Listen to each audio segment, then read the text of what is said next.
su hacedor y edificó templos, y Judá multiplicó ciudades fortificadas.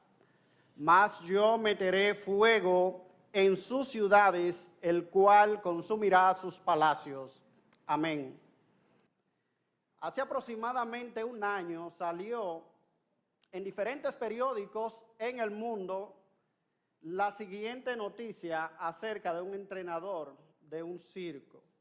La noticia dice: un entrenador murió luego de ser estrangulado por una serpiente durante un espectáculo.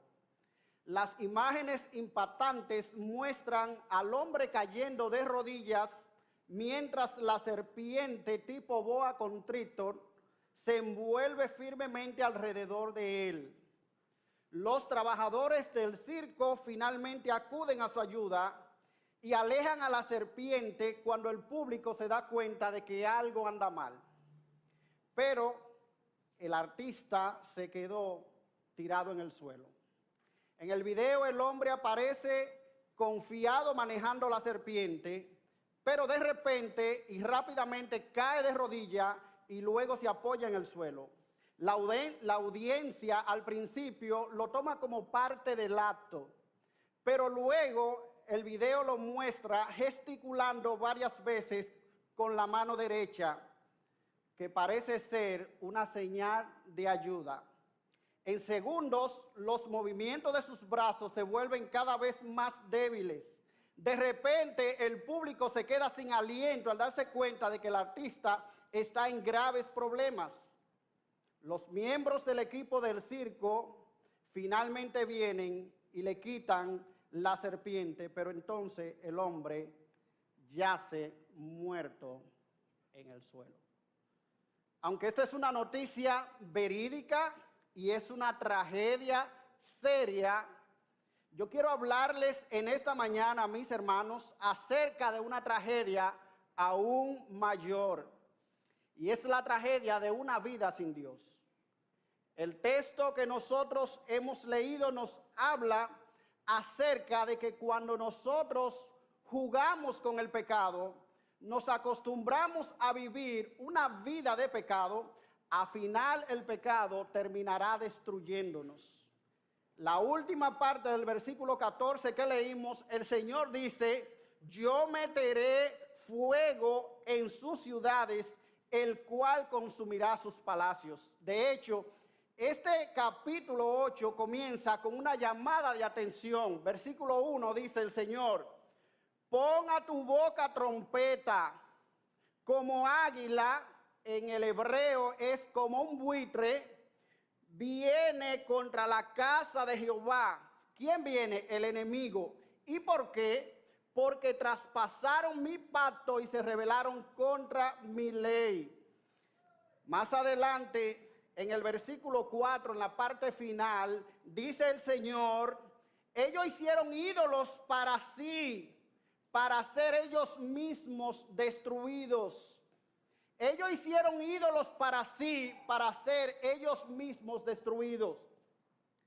Y más adelante en el versículo 8, miren la advertencia de Dios cuando dice: devorado será Israel. De manera, mis hermanos, que Dios nos está dando en este capítulo 8 del profeta Oseas una señal de alerta. Dios nos está advirtiendo acerca de la mayor tragedia que puede sucederle a una persona, y es la de vivir sin Dios. Porque el final de una vida sin Dios es la destrucción, y no una simple destrucción, sino la destrucción para siempre apartado de Dios en el infierno. Y es por eso que en esta mañana y en mi primer sermón de este año, yo quiero llamar su atención, hermano, acerca de 4 evidencias de una vida sin Dios. 4 evidencias de una vida sin Dios. Y en primer lugar, una vida sin Dios se manifiesta en la persecución de realizaciones personales como única meta de vida. ¿Cómo se manifiesta una vida sin Dios? En la persecución de realizaciones personales como única meta de vida. Versículo 14 que leímos inicialmente. Dice, olvidó pues Israel a su hacedor. ¿Y qué sucedió? ¿Qué es lo que sucede cuando nosotros olvidamos a nuestro hacedor? Cuando nosotros olvidamos a Dios. Sigamos leyendo. Y edificó templos. Pero esto no está mal, puede alguien decir. Y sigue diciendo el texto, y Judá multiplicó ciudades fortificadas. El profeta nos está diciendo que cuando los hombres olvidan a Dios, ponen a Dios a un lado, cuando Dios ya no forma parte de sus planes, entonces los hombres se dedican a construir templos y ciudades amuralladas. Ahora bien, mis hermanos, ¿qué es lo que el profeta está diciendo? ¿Qué es lo que Dios quiere enseñarnos? La palabra templo en el original que se escribió la Biblia en el idioma hebreo significa lugares espaciosos. Y la traducción literal viene siendo palacios. Cuando los hombres se olvidan de Dios, cuando nosotros nos olvidamos de Dios, entonces dice el texto, nos ocupamos como única meta de vida en la consecución de cosas materiales. Anteriormente, una de las maneras en que las personas exhibían su grandeza era construyendo grandes palacios, grandes mansiones, grandes casas. Hoy a lo mejor lo exhiben con el auto deportivo que pueden parquear en la marquesina de su casa.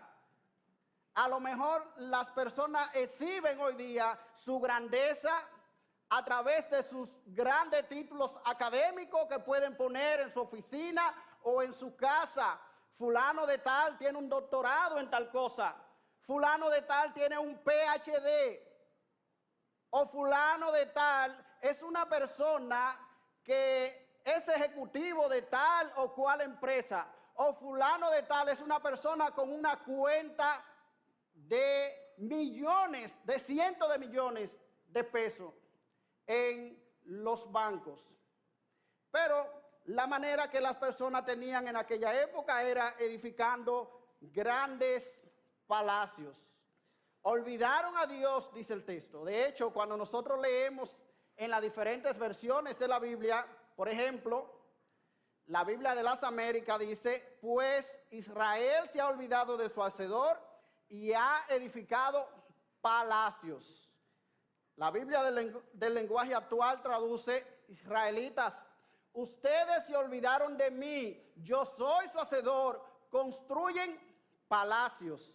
La Nueva Versión Internacional, Israel se olvidó de su hacedor y edificó palacios. Y otra traducción, Israel se olvidó de su hacedor y construyó grandes palacios. De manera, mis hermanos, que de lo que se trata es que cuando nos olvidamos de Dios, cuando ponemos a Dios a un lado, entonces nuestra obsesión en la vida se centra en la consecución de cosas materiales, en la consecución de logros materiales. De eso es que se trata. Ellos estaban obsesionados con cosas materiales. Esa era su obsesión. Cuando Dios no está en nuestro pensamiento, cuando Dios no es el objeto de nuestra consideración, entonces nuestra vista, nuestro corazón se enfoca en las cosas materiales. Y sigue diciendo el texto que Judá multiplicó ciudades fortificadas. Las ciudades antiguas, y si usted va a cualquier ciudad colonial de cualquier ciudad o de cualquier país, usted se dará cuenta que eran fortalezas que estaban amuralladas, porque una de las maneras que usaban para defenderse del enemigo eran esas murallas, y en esa muralla construían torres desde donde se atacaba el enemigo. Se usaba como una manera de defensa. ¿Y qué significa esto? Bueno, Esta es la obsesión por la seguridad que tiene el ser humano que vive sin Dios. Es la obsesión por sentirse seguro. Es la obsesión en depender de sí mismo. Como yo no dependo de Dios, entonces yo comienzo a construir ciudades fuertes amuralladas, porque quien me va a defender del enemigo no es Dios. Quien me va a defender del enemigo son mis armamentos militares. Quien me va a defender del enemigo, pensaban ellos, es qué tan grandes sean mis murallas, es qué tan fuerte sea mi ejército, es qué tan fuerte y qué tan alta sean las torres que yo tenga para defenderme del enemigo. Así que se trataba justamente de eso. Cuando Dios está ausente de nuestra vida, hermano, la vida se enfoca en la persecución de metas personales. ¿Cómo yo puedo dejar un legado? ¿Cómo yo tengo, sin importar lo que eso importe, alcanzar logros? Porque yo quiero hacerme grande. Ellos construyeron palacios, dice el texto. Ellos querían hacerse grande. Ese es el mismo proceder del hombre desde el mismo inicio de la creación. Cuando los hombres se olvidaron de Dios por allá en el Génesis, ¿qué hicieron? Comenzaron a construir una gran torre que llegara hasta el cielo, porque ellos querían dejar un nombre. Los hombres y las mujeres que viven sin Dios viven para sí mismos tras querer demostrar a los demás cuán grandes son, y viven tras la seguridad, quieren depender de sí mismo en esta vida. El Señor, escribiendo a través del profeta Jeremías, dice que dos grandes males hizo mi pueblo. ¿Y cuáles son esos dos grandes males? Me dejaron a mí, dice el Señor, fuente de agua viva, y cavaron para sí cisternas rotas que no retienen el agua. ¿Qué hicieron? Me dejaron a mí, dice el Señor. Se olvidaron de mí. ¿Y qué hicieron? Cavaron para sí cisternas rotas que no retienen el agua. En otras palabras, se dedicaron a actividades vanas, actividades que no satisfacen, que no dan satisfacción al ser humano. Así que esa es la primera evidencia de una vida sin Dios, una vida centrada en las cosas materiales. ¿Qué tanto título yo puedo tener? ¿Qué tanto dinero yo puedo ganar? Hermano, tú quieres saber si tú te has olvidado de Dios, tú quieres saber si Dios está en tus pensamientos. Piensa en cuáles son tus metas para este año. Analiza si en todas las cosas que tú te has trazado para este año o para el futuro, ¿qué tan presente está Dios en tus pensamientos? ¿Tú has pensado en cómo tú vas a mejorar tu vida piadosa? ¿Cómo tú vas a mejorar tu vida de oración? ¿Cómo tú vas a mejorar tu vida de estudio serio de la palabra de Dios? ¿Cómo tú vas a mejorar tu vida de asistencia a los cultos de la iglesia? ¿Cómo tú te vas a involucrar en el servicio en la obra del Señor? Si ninguna de estas cosas u otras cosas que tú puedes hacer para servir a Dios no está en tus planes, entonces tu vida es una vida sin Dios. Tú estás enfocado en la persecución de metas materiales que excluyen a Dios de tu vida. A lo mejor tu principal meta en este año es bajar unas cuantas libras. Y tú dices, no, yo me voy a inscribir en el gimnasio y yo voy a hacer ejercicio de manera seria todos los días, porque yo necesito verme mejor. A lo mejor la meta que tú te has propuesto en este año es que tú quieres hacer un posgrado. A lo mejor la meta que te has propuesto es conseguir un nuevo empleo porque tú quieres mejores ingresos. Y en el ámbito espiritual, hermano, ¿dónde está Dios en tu vida? ¿Dónde está Dios en la vida de cada uno de los hermanos del templo bíblico Pedro Brand? Una vida sin Dios es una vida que está centrada en la persecución de metas materiales como única meta de vida. Y con esto, hermanos, no estamos diciendo que no se prepare. Ojalá y todos los hermanos de esta iglesia que estudian o que son profesionales puedan tener doctorado, PhD, todo lo que usted quiera. Eso y mucho más, pero cuando Dios sea el centro de tu vida, pero cuando Dios sea la prioridad de tu vida. Una segunda evidencia de una vida sin Dios es la pérdida de nuestro discernimiento espiritual. Versículo 2. A mí clamará Israel, dice el texto. Dios mío, te hemos conocido. Israel desechó el bien, enemigo lo perseguirá.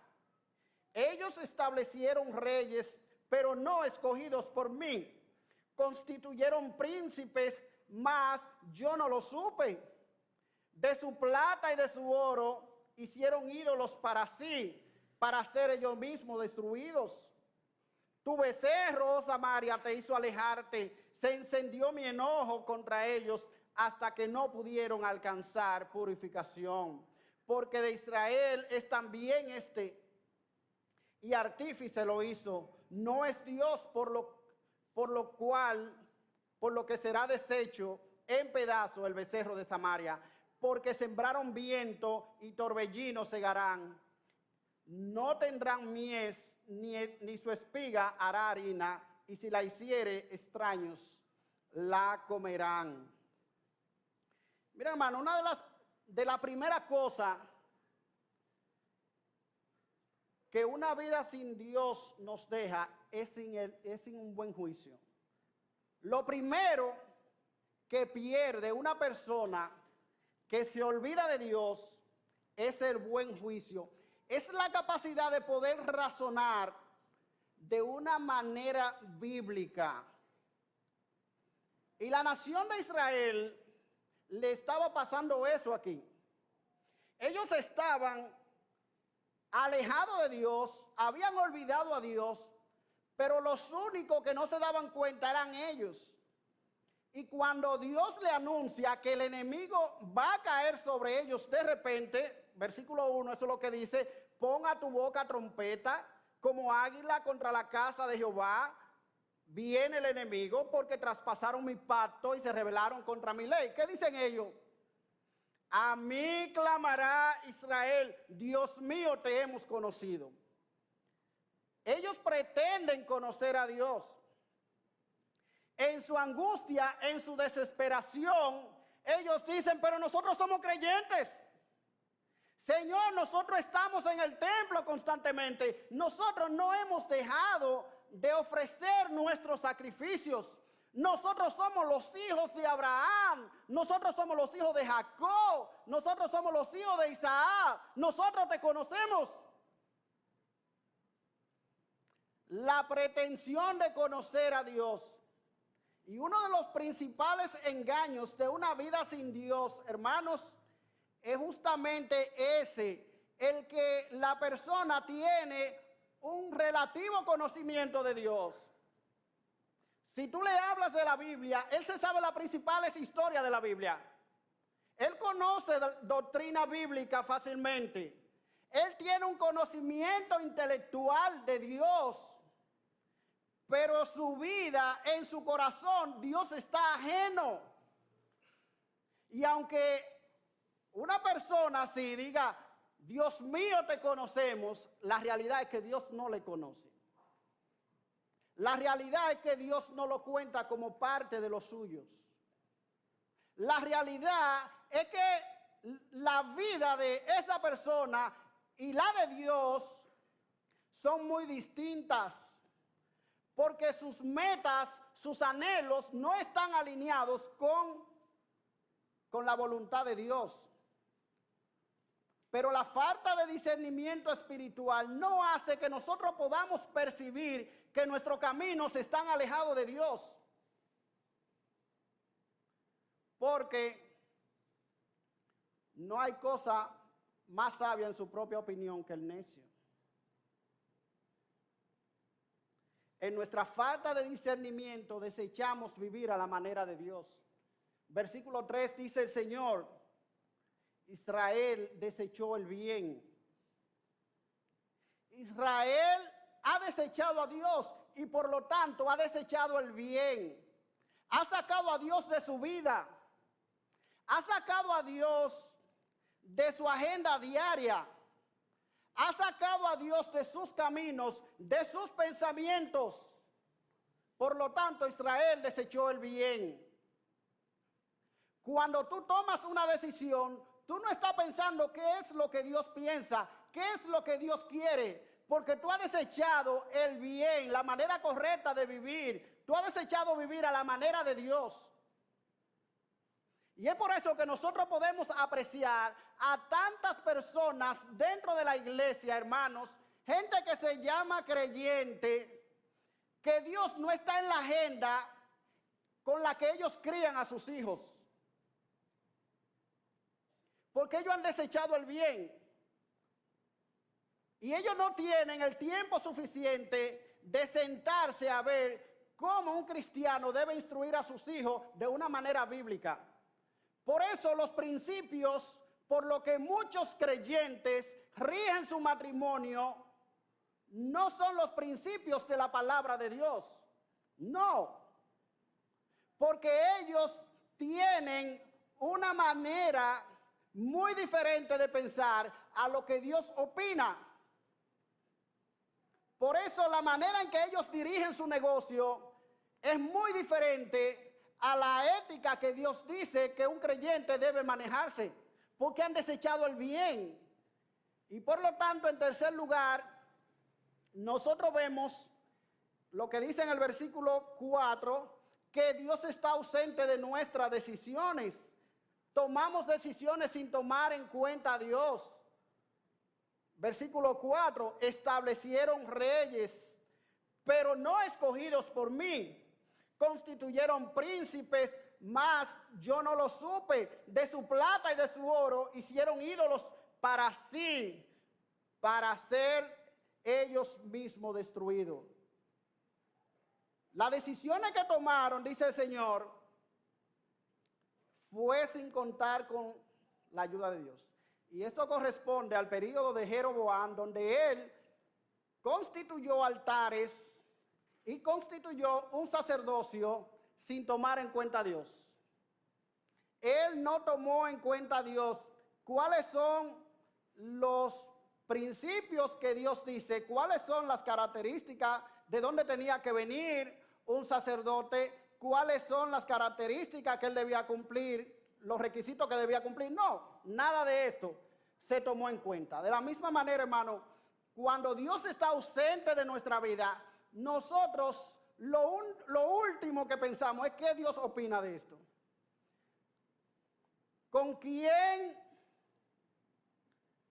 me voy a aliar para hacer un negocio? ¿Qué es lo que pensamos? No, eso me va a dejar muy buenos beneficios. Yo voy a obtener muy buena rentabilidad de ese negocio. Pero yo no estoy pensando en que la Biblia dice, no os unáis en yugo desigual con los incrédulos. Y ese texto no tiene solamente que ver con matrimonio, tiene que ver, hermano, con las alianzas que nosotros hacemos. Se me ofrece o se me presenta una oportunidad de ir a trabajar al extranjero. Yo no estoy pensando qué Dios opina de eso. ¿En qué iglesia me voy a congregar? ¿Es aquel lugar un buen lugar donde mis hijos puedan crecer en una iglesia? sea, nosotros estamos tomando a Dios en cuenta en las decisiones que tomamos. No, hermanos. Lamentablemente, cuando se vive sin Dios, nosotros tomamos decisiones locas. A veces se aparece la oportunidad de un negocio y usted no le pregunta a nadie, ni indaga con nadie, ni lo consulta con Dios, ni pide la oración por nada. ¿Usted sabe por qué? Porque perdemos el juicio. Porque cuando se vive sin Dios, se pierde el discernimiento. Nosotros no razonamos bien y después decimos, ¿y por qué que a mí me va tan mal en la vida? ¿Y por qué que estas cosas me pasan? Hermano, porque tú has decidido darle la espalda a Dios. Porque tú no tomas en cuenta a Dios en las decisiones que tú tomas. Y tú crees que al final te va a salir bien. Ay, me están vendiendo un carro, pero míralo, qué bonito se ve ese carro. Pero a lo mejor hay hermanos de la iglesia que son mecánicos o qué sé yo, aunque no sean hermanos de la iglesia. Usted va, mire, yo quiero comprar ese vehículo, ¿qué usted opina? Pero hermano, cuando nosotros no discernimos bien, no estamos pensando bien, tomamos decisiones a la ligera y después viene, que se dañó la transmisión o el motor. Pero yo sí tengo mala suerte. No, hermano, es que tú no estás bien. Y eso se manifiesta de diferentes maneras en tu vida. ¿Y qué dice el Señor? Mira, versículo 7, es que tú estás sembrando viento. Tú estás sembrando viento y tú lo que vas a cosechar es torbellino. Así que Dios lo que le está diciendo, mira, ¿quién en su sano juicio trata de sembrar viento? ¿Quién en su sano juicio comienza a arar la tierra, prepara la tierra cuidadosamente y cuando tiene la tierra bien preparada, en vez de sembrar semillas, comienza a sembrar viento? Viento aquí, viento allí. ¿Quién en su sano juicio hace eso? Nadie. Pero ¿saben qué, hermano? Eso es lo que tú y yo hacemos constantemente cuando dejamos a Dios fuera de nuestra consideración. Tomamos las decisiones más locas, más absurdas que podamos imaginar. Y no queremos que otros se enteren. ¿Saben por qué? Porque sabemos en nuestro interior que Dios no está en eso. Que Dios no está en eso, en esas decisiones que tomamos. Así que la evidencia de una vida sin Dios es la pérdida de nuestro discernimiento espiritual. En tercer lugar, una vida sin Dios se manifiesta en nuestra predisposición a no obedecer la palabra de Dios. Versículo 12.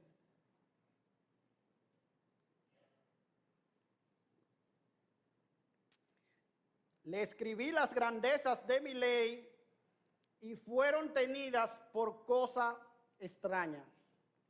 Le escribí las grandezas de mi ley y fueron tenidas por cosas extrañas.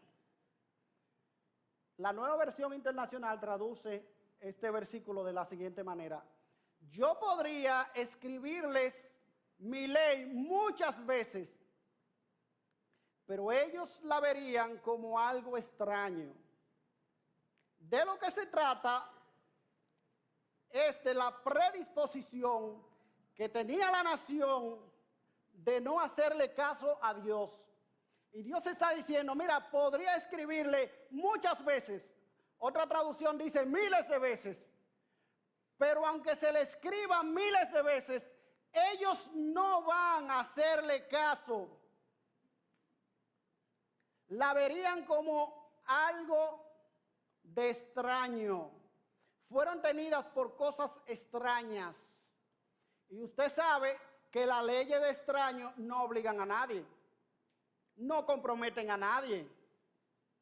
Usted está aquí en esta nación República Dominicana, y usted está desprevenido de que si usted comete una infracción, qué sé yo, que en Puerto Rico se prohíbe, a usted no le preocupa eso, porque usted se rige por la ley de aquí. Y si eso no es penado aquí, usted no está preocupado por eso, porque esas son leyes de extraños. Con la nación de Israel pasó esto, hermano. Tenían la disposición, la predisposición a no obedecer la palabra de Dios. Y su problema no consistía en que ellos no tenían claridad o que ellos podían alegar desconocimiento de la palabra de Dios, porque Dios dice, se las puedo escribir muchas veces. Le puedo escribir la palabra mía en la entrada de la casa, en el espejo del baño, te la puedo escribir frente al televisor, te la puedo poner en todo lugar donde tú te muevas. Y si tienes la predisposición a no obedecer la palabra de Dios, no la va a obedecer. Porque tú has decidido darme la espalda, tú has decidido vivir sin mí, dice Dios.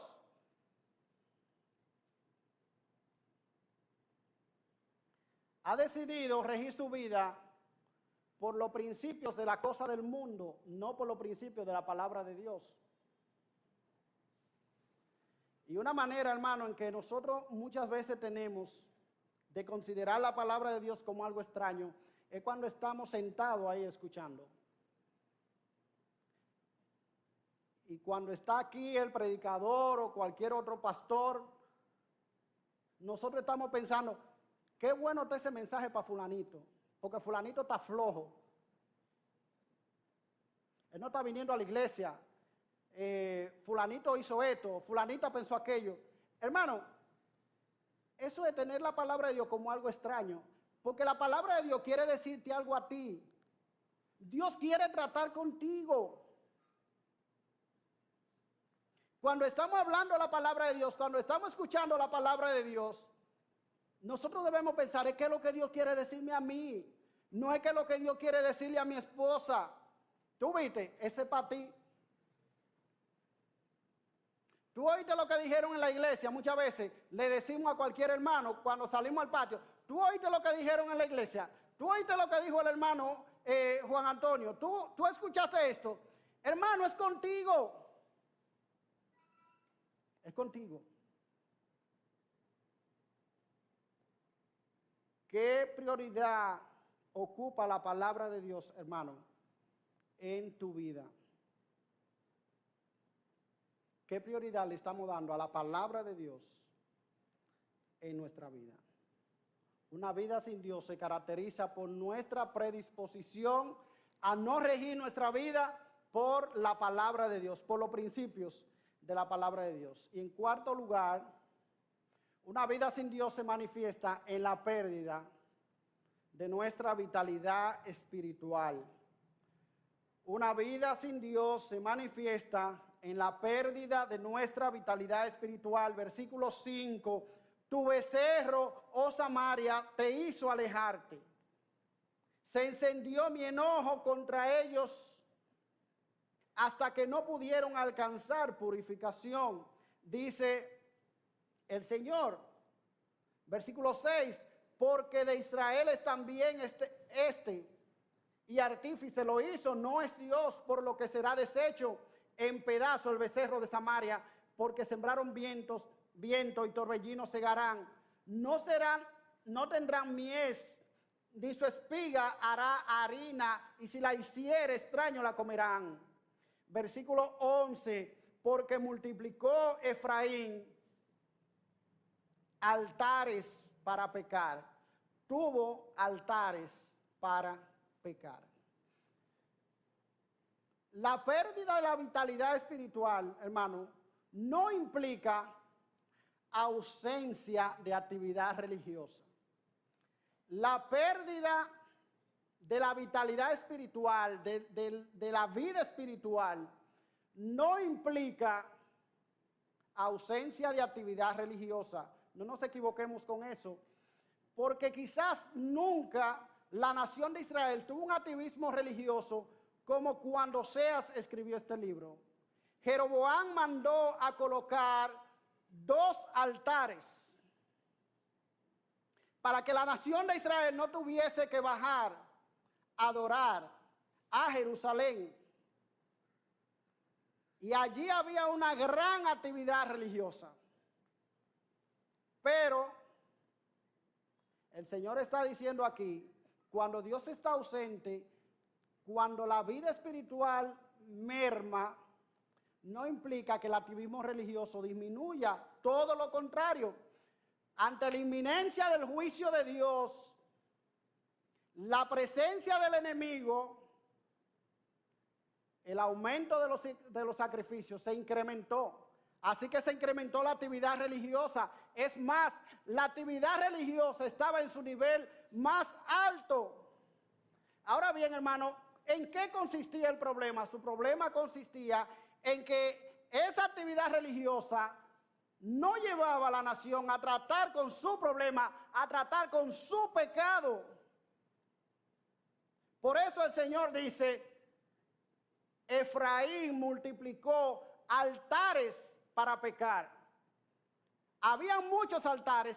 El reino del norte, que se denomina aquí como Efraín, tenía muchos altares. Y dice el texto, sí, multiplicaron altares, pero esos altares se convirtieron en medio para ocultar su pecado. Porque ellos iban, ofrecían los sacrificios, iban al templo y adoraban, pero volvían a su casa igual. ¿Saben qué, hermano? Así mismo pasa con muchos creyentes. Vienen a la iglesia semana tras semana, semana tras semana, semana tras semana, no se pierden un culto, pero ellos regresan a su casa igual.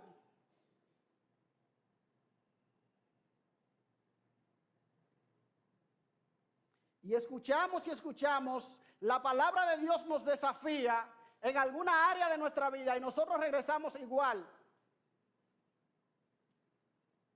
Sabemos que tenemos males que corregir, que están afectando nuestra vida, nuestra relación con Dios, que están afectando nuestro matrimonio, que están afectando el desarrollo de nuestros hijos y nosotros no hacemos nada para cambiarlo. Pero venimos y nos sentamos semana tras semana en esta iglesia y leemos muchas veces la Biblia en nuestra casa. Pero ¿sabe qué? Nosotros no hacemos nada para cambiarlo. Sabemos que sí, que hay que hacer algo. Sabemos que sí, que yo tengo que cambiar, que yo tengo que comenzar a hacer ajustes en mi vida. Pero eso no pasa de meras intenciones. Oh, hermanos, si nosotros fuésemos tan diligentes en nuestra vida espiritual como somos con nuestra vida física. Hermano, que desde que se sienten cualquier cosita, de una vez arrancan para el médico. O hermano que no mancan, porque de que sienten que tienen una librita de más para el gimnasio. Y no se descuidan. Pero nuestra vida espiritual, no, eso no es una prioridad en su vida. Eso no es una prioridad en su vida. La nación en medio de la crisis acudía a los templos y se llenaban los templos. ¿Acaso nosotros no vemos eso? Ocurre un terremoto y usted ve que se llena la iglesia, un ciclón, una catástrofe natural. La gente se llena los templos abarrotados en medio de una crisis. Hermanos que no vienen a la iglesia, si pasa una crisis familiar, metido en la iglesia siempre, no mancan. Conozco el caso de una hermana que no es de esta iglesia. No hay manera con la hermana que se congregue de manera regular en la iglesia. No hay manera que ella trate de conducirse mínimamente por los principios bíblicos en su matrimonio. Pero desde que hay una crisis en su matrimonio, Esa es la hermana más espiritual que hay. Esa es la mujer más evangélica. Ella no se pierde un culto. Esa mujer está ahí en toda. Y usted ve que ella cambia hasta el lenguaje espiritual. Sí, pero lo que pasa es que según la palabra de Dios, hermano, Dios está ausente de su vida y la religión no es más que un pretexto. Y muchas veces, hermano, nos pasa eso a ti, a mí. Y lo que Dios nos está advirtiendo en esta mañana a través del profeta es que nos cuidemos del activismo religioso. Porque cuando se pierde la vitalidad espiritual, muchas veces nos volvemos muy activos religiosamente.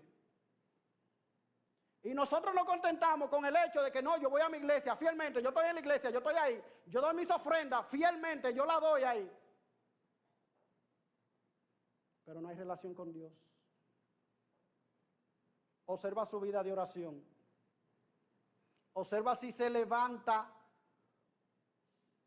fielmente para tener su vida devocional, su vida de oración, de comunión con Dios, su vida de estudio de la palabra de Dios. ¿Cómo está tu relación con Dios, hermano? ¿Cómo está tu vida de comunión con Dios?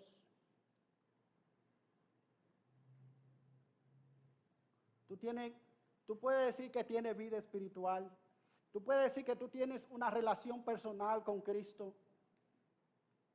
Hermano, cuando nosotros decimos que alguien es creyente, decimos que tiene una relación personal con Cristo. Y lo que yo me temo es que mucha gente que está aquí en esta iglesia no tiene una relación personal con Cristo. ¿Y cómo usted puede decir que usted tiene una relación personal con alguien a quien usted no le habla? Porque cuando usted ora, usted está hablando con Dios. Eso es básico. En la escuela bíblica se lo dicen a uno de que está así chiquitico como los aguiluchos.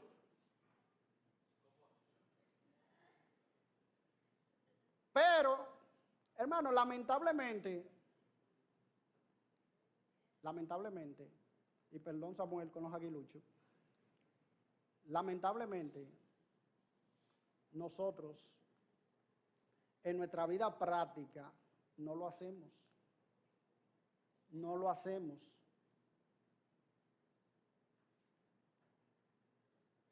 No hablamos con Dios. No escuchamos a Dios lo que Dios tiene que decirnos. Nosotros venimos muchas veces al culto y nos ponemos unos tapones aquí. Porque la manera en que yo voy a vivir, yo no la voy a cambiar por lo que diga un predicador o lo que diga otro, lo que diga la palabra de Dios. Porque yo he determinado vivir de tal o cual manera. Aunque me cueste lo que me cueste. Aunque eso cueste mi matrimonio, aunque eso cueste la crianza de mis hijos, aunque eso cueste lo que sea, yo he decidido vivir sin Dios y he decidido vivir a mi manera. ¿Hay relación con Dios, hermano, en tu vida? ¿Tú tienes una relación personal con Dios? Pero lo grave del caso es que nuestra vitalidad espiritual también nos coloca en un estado de inutilidad. Cuando perdemos la vitalidad espiritual, nos volvemos inútiles para los propósitos del Señor. Versículo 8. Devorado será Israel, pronto será entre las naciones como una vasija que no se estima o una vasija que no se usa. Un vaso desechable, lo usé, lo boté. Esa vasija está rota, no me sirve.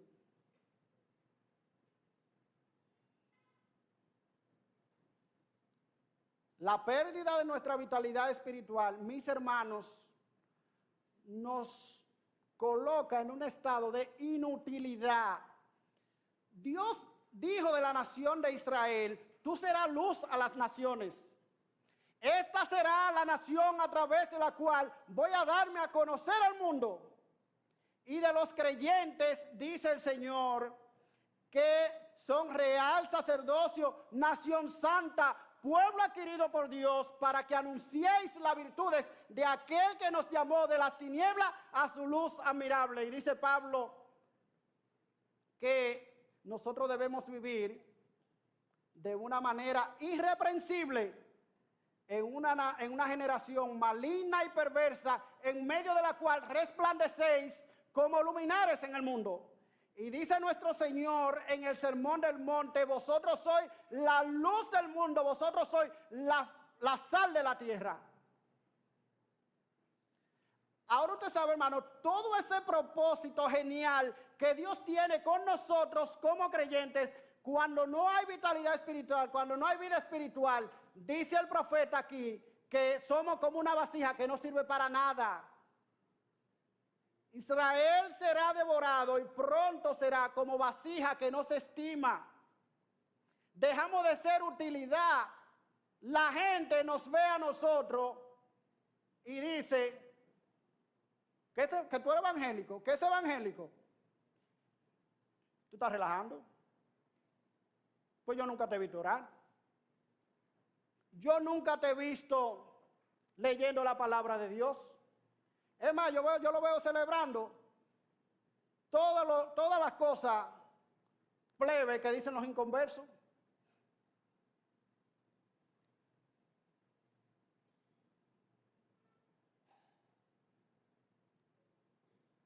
Cuando un inconverso nunca le dice a usted o no le pregunta acerca de la esperanza que hay en usted, cuando no le pregunta acerca de su vida cristiana, ¿sabe por qué no le preguntan acerca de tu esperanza como cristiano?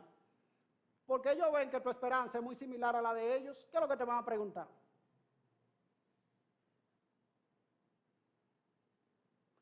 Porque cuando no hay vida espiritual, porque cuando la vitalidad espiritual se pierde, hermano, nos volvemos inútiles para los propósitos de Dios.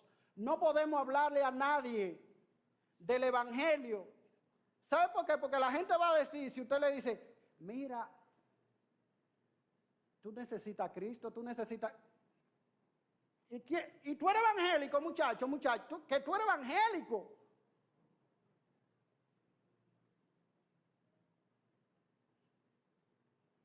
No nos atrevemos a abrir la boca. Pero no simplemente a los inconversos. No te atreves a decírselo a tus hijos, porque tus hijos ven la manera en que tú le hablas a tu mamá. O a tu esposa, no te atreves a corregirla porque tú vives de una manera impía con ella. Pero vienes a la iglesia domingo tras domingo, semana tras semana, y te sientas ahí como que todo está bien. Nos volvemos inútiles para los propósitos de Dios, hermano. Y no servimos en la iglesia porque tampoco podemos ser de testimonio para los otros, porque mucha gente sabe en la iglesia que tú no eres un modelo de piedad, que tú no eres un modelo de fe, que tú no eres un modelo a seguir como creyente. Y dígame usted, hermano y hermana, si no hay peor tragedia que esta. Habiendo sido salvo por Cristo, por su gracia, por su sacrificio, no servir para nada para su propósito. Y en tercer y último lugar, la pérdida de nuestra vitalidad espiritual se evidencia en las relaciones pecaminosas que nosotros asumimos. Versículo 9. Porque ellos subieron a Asiria como asno montés para sí solo. Efraín con salario alquiló amantes. El asno montés es un burro, pero en este caso es un burro salvaje, un burro silvestre. Y se caracteriza, cuando veía la expresión también busqué en la enciclopedia, y efectivamente todas las enciclopedias hablan del asno montés como un animal terco, un animal obstinado y un animal que anda solo, que no le gusta juntarse con los demás. Es un animal en este caso que se aparta de la manada. Y este animal lo que quiere andar por su cuenta. Efraín, dice nuestro Señor, había subido a Siria como un asno montés solitario. Y él va tras busca de alianza. El texto dice que va en busca de un amante. Porque habían dejado a Dios y en sustitución a Dios, ellos habían dicho, cuando venga el enemigo, entonces lo que yo tengo que tener es un aliado que me defienda. O me defiende Asiria o me defiende Egipto. Efraín había adquirido la costumbre pagana y tenía más cosas en común con las naciones paganas que con los pocos hebreos fieles que aún temían a Dios. Lo mismo pasa, hermano, con nosotros. Cuando se pierde la vitalidad cristiana, tenemos más cosas en común con el mundo que con el pueblo de Dios. Nuestros caminos y los caminos de Dios no están alineados y por lo tanto, las personas con las que yo me siento bien, la persona con la que yo me puedo expresar con libertad, son del mundo, no son creyentes. Y yo no le estoy diciendo que no le hable a los inconversos, que no tenga amigos inconversos, yo no le estoy diciendo con esto. Pero cuando tus metas, tus deseos están más alineados con los inconversos que con los creyentes. Si todos tus amigos y tus mejores amigos y toda tu cosa y tu compartir es con creyentes, es con inconversos, hermano, revísate. Porque puede ser que tu misma falta de discernimiento espiritual, como decíamos, no te permitas ver que tú estás mal. ¿Y qué es lo que es esto? Con un inconverso para arriba y para abajo. Y con la checha del inconverso para aquí. Y yo no le puedo testificar como creyente, ni vivo como creyente con él. Revísese, hermano, porque eso no es de Dios. Eso no está bien.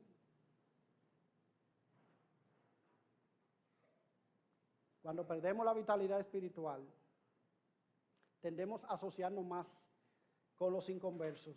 Y eso era lo que había pasado con Asiria, como un asno montés, para sí solo subió tras un amante.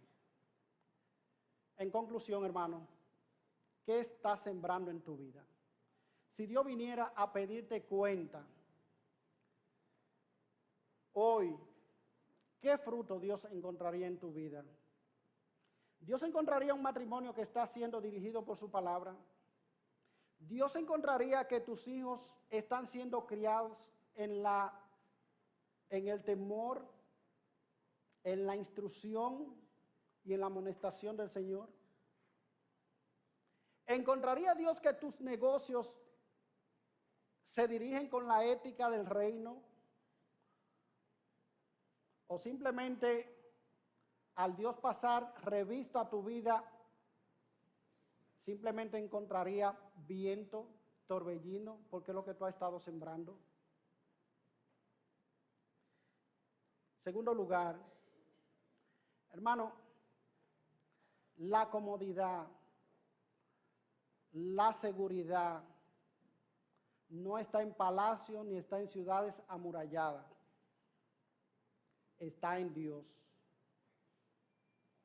El único que satisface de manera verdadera y de manera plena no es los logros materiales que tú puedas alcanzar. El único que puede darte satisfacción verdadera se llama Cristo Jesús. No es que cuántos millones tú tengas en una cuenta, no es que tan buena pensión tú tengas asegurada, no es que buen trabajo tú tengas. No, hermano. Lo único que da seguridad es Cristo en el corazón. Si lo que llevó a Israel a alejarse de Dios y posteriormente a olvidarse de él fue su becerro, como dice el Señor en el versículo 5, tu becerro, Samaria, te hizo alejarte. Entonces la restauración de la nación debía comenzar por quitar ese becerro del trono de su corazón y entronizar a Dios nuevamente en su vida. Tenía que renunciar a esos ídolos.